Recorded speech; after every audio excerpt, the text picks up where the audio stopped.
Lexus RX 300 birinchi поколение. Екінші поколениясында да сондай шығар енді. Бірінші поколение менде. Мысалы, бұларда қыстық жаздық зимний летний режим болады печкасында. Мысалы, сіздер замок зажиганияны ашып, печканы заказ күн салқындады, печканы қосу үшін бассаңыздар, кондер да бірге қосылады. Оны міндетті түрде қолмен басып өшіруіңіз керек. Соны печке қосқан кезде кондер мүлдем қосылмайтын қылып қоюға болады. Ол үшін біз замокты өшік тұру керек, замокты өшіріп қоямыз. Сөйтемізді автомен мына артқы терезені, боковой терезені қосатын кнопкамыз бар ғой. Осы екеуін бірдей басып тұрамыз да, мына замокты ашамыз.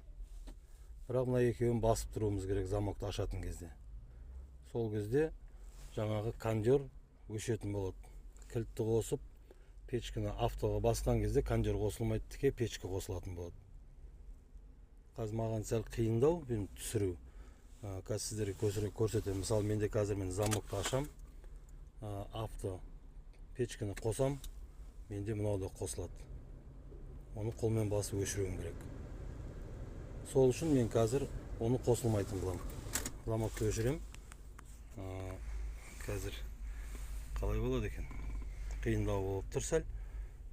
Паузаға қоя тұрайын. Бірақ автомен мына лобовойды, артқы лобовой, боковойдың спиралін қосатын кнопка екеуін қатар басып тұрасыздар. Міне қазір мен дәл жаңағы сіздерге айтқандай қылып жасадым.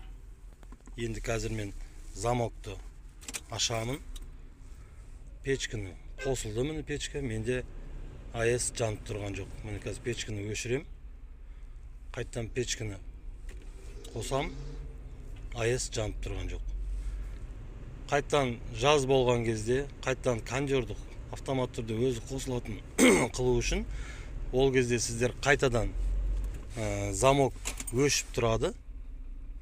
Автомен АЭС-ті екеуін бірде одновременно, екеуін бірде қат басып тұрасыздар да, замокты ашасыздар.